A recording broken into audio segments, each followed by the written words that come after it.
एक amendment bill pass किया गया है लोकसभा में। अभी लोकसभा में पास हो चुका है, राज्यसभा में आज पास हो जाएगा। ऑल टुगेदर कानून में बदलाव बहुत ही जल्द लागू हो जाएंगे। नाउ हम डिस्कस करेंगे कि इंडिया अपने कानून चेंज क्यों कर रहा है, यहाँ पर FATF का रोल क्या है, बहुत कुछ आपको जानने को मिलेगा।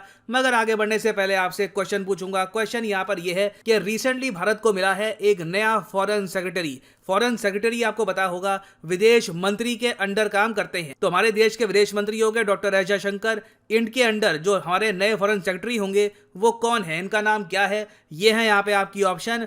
कमेंट सेक्शन में करिए उत्तर, सही आंसर आपको मिलेगा वीडियो के अंत में। ओके, तो सबसे पहले यहाँ पे आपको समझना होगा कि weapons of mass destruction WMD किसको कहते हैं। WMD में देखिए आता है बायोलॉजिकल वेपन्स, केमिकल वेपन्स और न्यूक्लियर वेपन्स। बायोलॉजिकल वेपन्स में आपको पता होगा कि बीमारी को एक वेपन की तरह यूज किया जाता है और बड़ी आबादी को मारने के लिए, उनको बीमार करने के लिए बायोलॉजिकल वेपन्स यूज हो सकते हैं। केमिकल वेपन्स और टुगेदर डिफरेंट होते हैं। केमिकल वेपन्स गैस की फॉर्म में या फिर लिक्विड की फॉर्म में आप छिड़क सकते हैं एक बड़ी आबादी पर। उससे या तो वो आबादी मर सकती है या फिर बुरी तरीके से जो वहां पर लोग हैं वो सफर करेंगे, अंधे हो सकते हैं, बीमारियां हो सकती हैं उनको और टाइप की। और फिर जो न्यूक्लियर वेपन है इसके बारे में तो आपको पता ही होगा। अब दुनिया भर में आप अगर देखो तो सबसे बड़ा डर हमारा क्या है। सबसे बड़ा डर यह है कि कोई ऐसा संगठन, कोई ऐसा देश जिस पर कोई रिस्पॉन्सिबिलिटी नहीं है, उनके हाथ में ये वेपन ऑफ मास डिस्ट्रक्शन अगर लग गए तो बहुत ही बड़े स्केल पर ये लोगों को मार सकते हैं। तो इसलिए यहां पर आया FATF, financial action task force, यहां पे एक्शन में आ गया।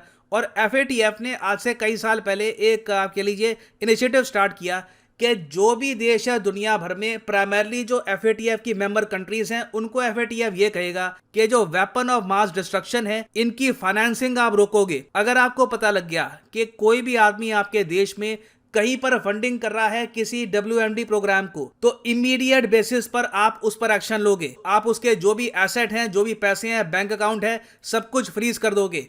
केस तो अलग चलता रहेगा कि वो गिल्टी है नहीं गिल्टी है, क्योंकि कई बार क्या होता है कंट्रीज में ऐसे केसेस को लग जाते हैं 4-5 साल। तो पीछे से वो जो फंडिंग है वो चलती ना रहे, इसके लिए FATF ने ये कहा था कि जैसे ही आपको पता लगे कि आपके देश में एक आदमी है जो वेपन ऑफ मास डिस्ट्रक्शन की फंडिंग कर रहा है, उसके एसेट, बैंक अकाउंट को आप फ्रीज कर दोगे ताकि गलत लोगों के हाथ में कभी वेपन ऑफ मास डिस्ट्रक्शन ना पहुंच पाए। अच्छा, आप ये भी जान लो कि ऐसा नहीं है कि FATF को भी अचानक से ख्याल आ गया कि चलिए हम टेरर फाइनेंसिंग पर तो काम करते ही हैं, चलिए यहाँ पर जो ये न्यूक्लियर वेपन है इन पे भी काम करना स्टार्ट कर दे। नहीं, इनको डायरेक्शन मिली है UN सिक्योरिटी काउंसिल से। UN सिक्योरिटी काउंसिल में एक रेजोल्यूशन पास हुआ, उसके बाद बात गई FATF पर। नहीं तो FATF आपको पता होगा ग्रे लिस्ट, ब्लैक लिस्ट यही संभालता था। तो अब FATF ने क्या किया है कि जो भी यहाँ पर मेंबर कंट्रीज हैं, मतलब कि जो इनके मेन मेंबर है जो वोटिंग करते हैं FATF में, उसके अलावा जिन कंट्रीज के पास भी न्यूक्लियर वेपन्स हैं या फिर दुनिया मानती है कि उनके पास न्यूक्लियर वेपन्स हैं, तो FATF उनको ये कह रहा है कि अपने देश में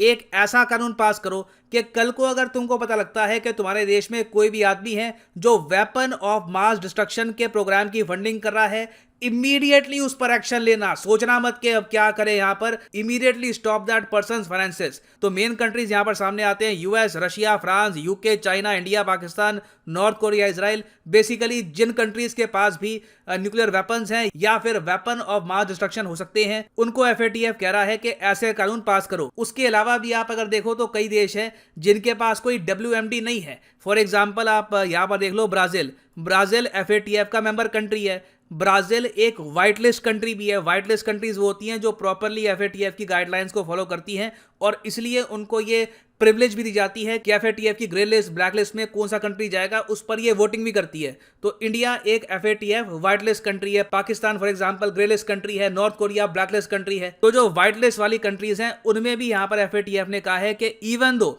अगर आपके पास कोई भी WMD नहीं है, आप इंश्योर करिए कि आपके देश में कोई संघ की मिलियनियर, कोई संघ की बिलियनियर ना हो जो किसी WMD प्रोग्राम की फंडिंग कर रहा हो। अब यहाँ पर आप यही पूछेंगे कि मान लो किसी देश में कोई अमीर आदमी है, वो किसी वेपन ऑफ मास डिस्ट्रक्शन की फंडिंग कैसे कर सकता है? ये सब तो सरकारें बनाती है ना।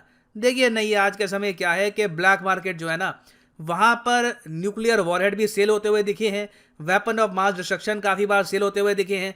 तो कोई बड़ी बात नहीं है कि कोई बहुत अमीर आदमी जो बिल्कुल भटक गया हो वो किसी आतंकवादी संगठन को पैसे देना स्टार्ट कर दे कि तुम चुपचाप कोई ये WMD बनाओ। तो इसलिए FATF हर कंट्री को कह रहा है कि प्लीज़ ऐसा कानून बनाइए जिससे आपके देश से जो ये WMD की फंडिंग है गलत तरीके से ये ना हो रही हो। तो इसीलिए रिसेंटली इंडिया ने एक कानून पास किया है। एक्चुअली जब मैं वीडियो रिकॉर्ड कर रहा हूँ तो ये प्रोसेस में है, मगर बहुत ही जल्दी ये लॉ पास हो जाएगा।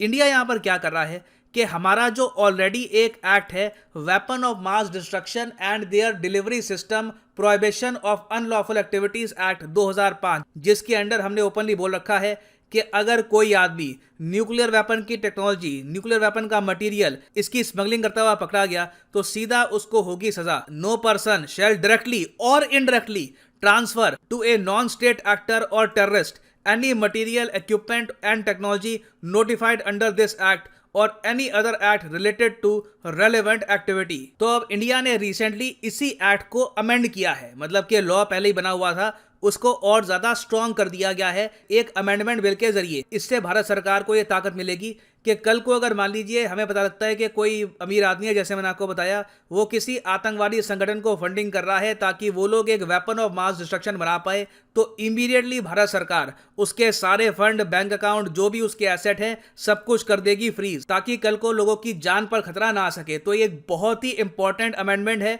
और सही टाइम पर इंडिया ये चेंजेस कर रहा है। अब यहाँ पर आप पूछेंगे कि क्या बाकी देश भी ये जो एक्ट है पास करेंगे, कुछ चेंजेस लाएंगे ऐसे? देखिए, मोस्ट प्रोबेबली लाना चाहिए। सारे जो देश हैं यहाँ पर, ये जो व्हाइट लिस्ट वाले कंट्रीज हैं, ये तो डेफिनेटली ये चेंजेस लेके आएंगे। बाकी ईरान, नॉर्थ कोरिया, पाकिस्तान जो FATF की ग्रे लिस्ट, ब्लैक लिस्ट में रहते हैं, इनका मैं 100% कह नहीं सकता कि ये लोग इसको पास करेंगे या नहीं करेंगे। पाकिस्तान में तो ऑफकोर्स अभी पॉलिटिकल क्राइसिस चल रहा है, तो मोस्ट प्रोबेबली ये कानून लाने में लग जाएंगे इनको 1-2 साल। बट ओवरऑल बाकी कंट्रीज में बिल्कुल ऐसे कानून आपको आते हुए दिखेंगे इन द नियर फ्यूचर। ना वापस आते हैं अपने MCQ की तरफ। क्वेश्चन मैंने आपसे ये पूछा था कि भारत के नए फॉरेन सेक्रेटरी कौन है, तो सही उत्तर यहाँ पे है ऑप्शन ए, विजय मोहन साहब। विजय मोहन साहब रिसेंटली बने हैं the new foreign secretary of India. याद रखिएगा, बहुत ही